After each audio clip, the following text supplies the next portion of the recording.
So it is that we have the beginnings of the story. It begins with an encounter between Micah and his mother, who apparently was a wealthy widow. She had set aside about 28 pounds of silver to be used to make an idol for herself and her family. But alas, one day it's missing. She can't find it. She goes to get it, it's not there. And in her anger and in her being upset and all the rest, she's determined to fix the thief, and so she immediately places a curse on the money and on the one who took it.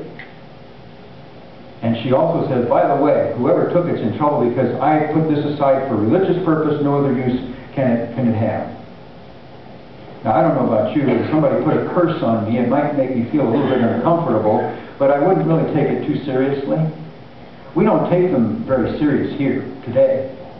But back then, if somebody placed a curse on you, that was important, that was a big deal, and you were worried about it. And so it was that we find Micah saying, the silver that you said was lost, and that I heard you utter a curse. He mentions that. I have it with me. I took it. The implication that I get from that is because of the curse and because he was scared, he felt like he was caught with his hand in the cookie jar and there was nothing to do except admit it. And to say, I took it. I'm the one that did it. And so it is that he tells his mother that. Now, I don't know about you. Did you notice anything interesting about the response that the mother gave when he said, I took it? The Lord bless you, my son. I don't think that's what my mother would have said to me. Okay? Oh, I'm glad you did that. Boy, I can't imagine that. But there's another thing that's important about it too. Did you notice who she said should bless them? Him? The Lord. Does that seem strange to you at all? It did to me, because the second commandment that Micah would have followed said you're not to make any idols or any likeness of any kind of an animal or anything that's in the heavens or the earth. And here she is making one and ascribing her praise to the Lord, to God.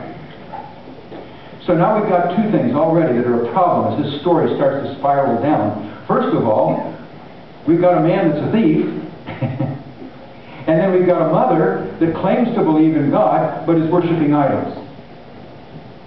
Interesting.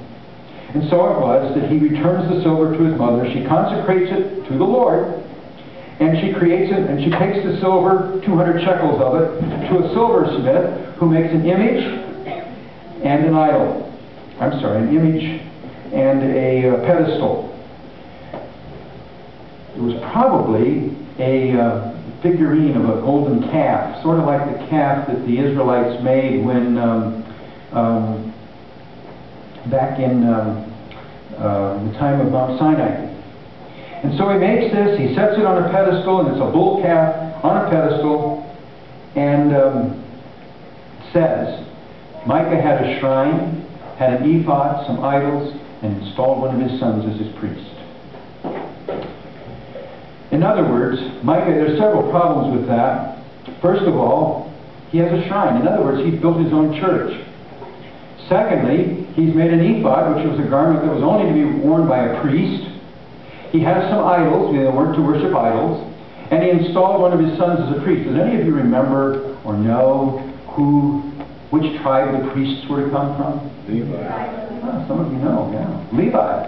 Which tribe did we say that Micah and his son were from? Ephraim.